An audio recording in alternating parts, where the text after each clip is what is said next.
Hello and welcome to the Film Room. My name is John Jansen, and today we're going to look at a play between Cal State Monterey Bay and Cal State San Bernardino.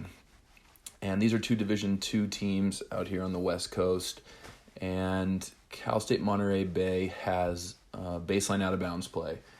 And you guys know me, I'm a stickler for screens, setting good screens, screen angles, all that kind of stuff. And what we're going to see here is what Cal State Monterey Bay does and could have done better. So they take the ball out, they're in a flat situation. So first things first, I would have number 2 here dropped in a little bit more, because as long as he cuts off this angle for this baseline long pass, he is in a good position, and he's kind of out of the play and leaving a big hole if 24 on Monterey Bay were to vacate. So I would have dropped one more step in. The point guard, 25, who's guarding the ball, I would probably back up a step or two into the paint to take away that backdoor cut. And other than that, I think they're in a decent position. Maybe this guy on the weak side on defense could turn and be underneath his guy, but it's not too bad. So when we run it here, we see the big for Monterey Bay step back, and 24 comes over to set a screen. And you see here, as he vacates, you see how 2 is so far out of position and that this weak side is wide open if this guy sets a good screen. That's also why I want the guy guarding the ball to be over on the weak side, because you're really not usually going to get a quick hitter on the strong side. It's usually on the weak side. So I have my guy kind of watch and see what the biggest threat is, and it's usually going to be on the weak side. But if either of those guys had moved, especially 2, as the guy's not even looking at him, if he drops in there, he probably takes away any of those backdoor passes. And then we see 24 not set a screen. And by not setting a screen, number 13 doesn't get open. Another guy's able to slide through easily. So there's our first screen that isn't set. And that's literally the play, is to try to get this backdoor for a layup. And when 24 doesn't set the screen, and this happens a lot because, as you're going to see, the guy in the strong side corner is setting a screen for him. So a lot of these guys, a lot of players, when they know they're getting the second screen, they don't really concentrate on the screen they're setting because they're so excited to come off a different screen and possibly get a shot.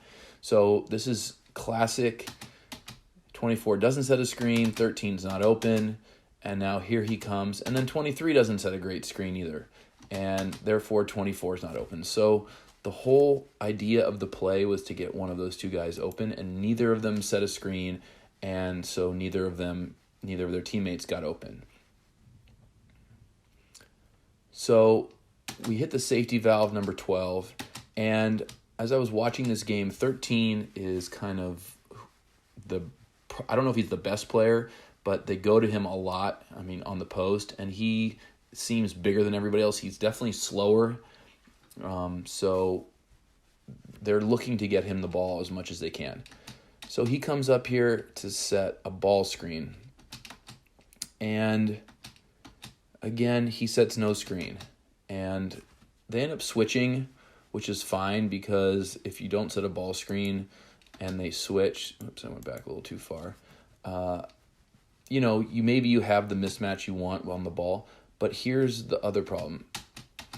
As we see the screen, 13 is heading over to the strong side corner, and the paint is wide open. And we see, I've talked about it a million times, you set your screen on the low side, and you see he sets it on the high side. And then with the roll, you want to open your body, turn, pivot, seal this guy, and cut right down the middle. And that's going to require either 25 or 22, one of the 2 weak side defenders, to rotate over and help, or else it's a layup. And instead, he pivots the wrong direction, runs behind the defender, and now he's taken himself completely out of the play. And I think you can see how open the paint is right now. Had he rolled the correct direction, sealed that guy, how open he would be, which in turn would open up somebody else on the weak side if they rotated over to help, and you would have ended up with a wide open 3.